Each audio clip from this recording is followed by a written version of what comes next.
Достар, негізі көрінбей тұрсыңдар, бастарың жоқ па бірдеңе? Басы кетіп қалған ғой саған бәрі.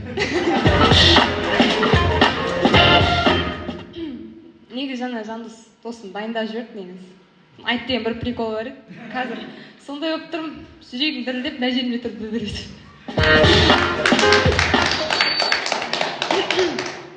Енді ең бірінші залда жігіттер көп екен, қыздардан қарағанда, бірақ қыздарға көп өтеді деп ойлаймын енді.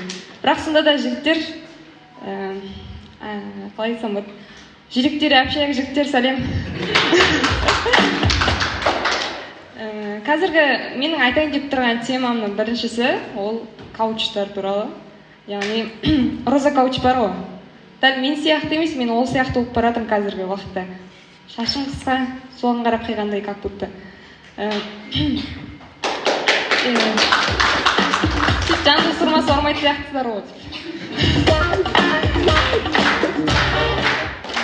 Енді мен айтайын деп тұрғаным сол, менің қазір байқайтыным, чем жігіттерге қарағанда қыздарға беретін мотивационный недер психологтар көп, коучтар, жігіті. Тіпті мен қазір сол коучтар көре-көре өзім де коуч болып баратырмын. Сосын көбінесе ер адам психологтар жігіттерді емес біздер дамытай береді.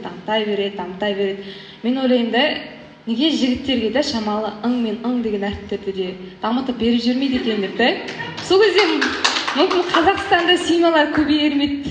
Мысалы, қалай ер адамға 4 әйелден болады десе, әйел адамға 4 жігіттен болады дегенге дейінге жететін еді, егер ың мен ыңға келетін болса сауаттары. Кешіңізде жігіттер қатты екпетсе, бірақ қазір де солай болады. Және де менің байқайтыным, менің 2 подругам бар, аттарын айтпай ақ қояйын, енді 2 подружкам бар. Мен 3-шісі. Біз 3-1-шпіз. 3-1-шісі мен всегда жалғыз бастымын. Екеуінің жігіті болады, мен жігітім болмайды. Екеуінің жігіті болмайды, мен жігітім болмайды. Екеуінің жігіті болады, қайттан мен жігітім болмайды да, өкінішке орай, мен пустой болып қала беремін. Соған қатысты маған жігіттер енді былай енді жазады ғой, енді қыз болған соң сіздер жігіт болғанса жазасыздар ғой, енді көздеріңіз түп дегендей да.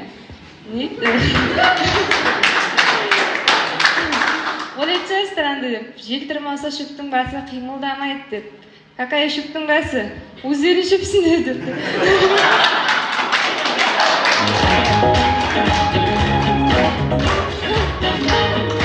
Содан енді маған жазады жігіттерге тоқтайық енді. Бір жігіт бар. Біріншісі деймін бе? Негізі қыздар мойындайықшы, бізде 1-5-3-4 жігіттен бар ғой енді, да? Я дейбін ешкім біліп отыр.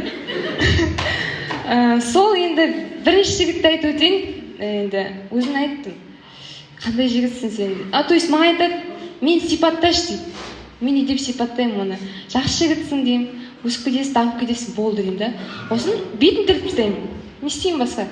Дұрыс подкат жасай алмайды, шаг жасай алмайды. Сосын айтамын, мен қандаймын деп айтып тұрсың, айтамын, сен тормышсың деймін. Сен неге бетіме айтасың дейді маған. Мен қалайша бетіне айтпаймын, ойлаңдаршы, өзі сұрап тұрған жігітке. Сосын ол жігіт датауы блокқа тықытсағам соң, телеграм, ватсап, инстадан тықытсасам да, блокқа тықытсасам да, ол былай дейді маған, сәлем қалайсың? Неге өйттің? Дейді, Каспиймен. Еще не болса екен, бір кешіруге тұрарлықтай сума болса екен.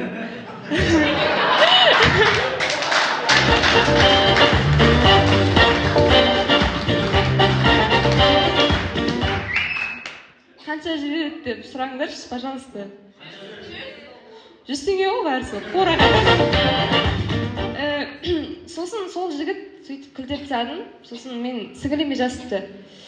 Сіңілім сұрапты, қалай былай деп. Сосын мен айттым, қой, ұнамайды маған, тормыз ба, тупой ма, бірдеңе деп айттым енді, сөзін шыны керек. Ұнамайды ғой енді, ұнатса бетіп көсілесің ғой шамалы. Өзің де бет шамалы, подкат жазап. Ұнамаса не істейсің, артқа тебесің.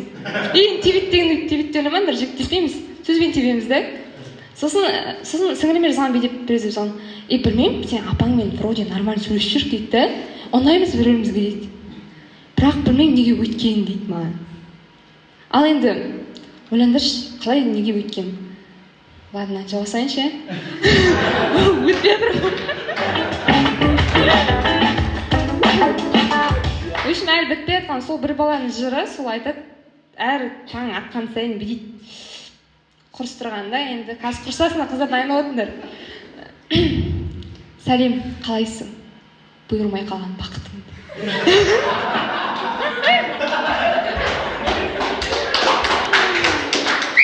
Сосын бүйтіп, мен неге сені ұнататынын білесің бе дейді. Неге десем, өткен сен бауырларың көп дейді.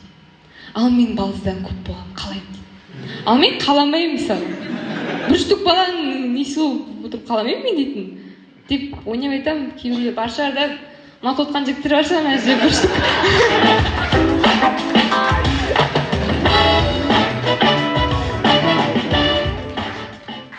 Сол, енді бұрынғы бір жігітті айтып жіберейін. Сол мен қайтайын ба бір нестерін. В общем, былай бір жігіт болған, мен ұнатады екен. Біліп, қалай ұнатып қалғаншы. Неге ұнатасың сен дейді. Сенің маған дейді, ана кім еді? Қоблан ба, бір әнші бар ғой, сенің маған күліп тұрып жылағанын ұнайды дейді ше. Қоблан. Сол сияқты айтады, сенің маған ұрысқаның ұнайды дейді. Ал айтады, сенің маған тырысқаның ұнайды дейді. Маған ұнамайды ше.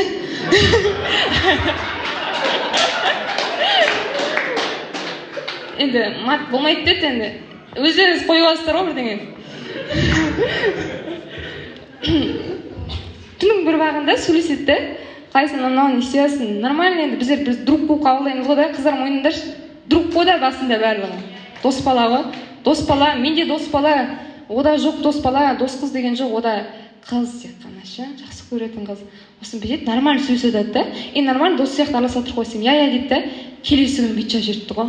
Мен ұйқыласпын негізі ше. Түнімен кино қараймын, сосын таңертең.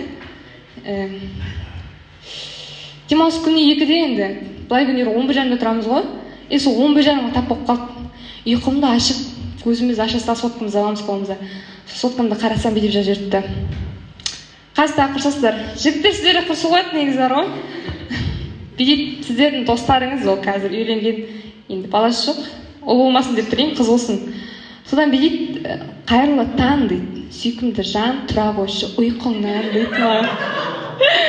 Надай мейсен қалай ұйықтайсың? Сынауымда сол 11:41-де жазыпты, 11:43-те блокқа кетті ғой ана бала. Солай жалпы айтқым келген осы. Алдарыңызда мен дейді, өлең сүйер, өмір сүйер, керек болса жігіт сүйер дейсің ғой. Енді жігіттер тек кетсе айып етпеңіздер, өтіп кетсе айып етіңіздер. Енді қыздарға ұнады, жігіттерге тоже ұнады деп ойлаймын. Мен 20 жастар қыздарыңыз, өсіп келе жатқан мұғалім, ақын Диана қыз. Сау болыңыздар.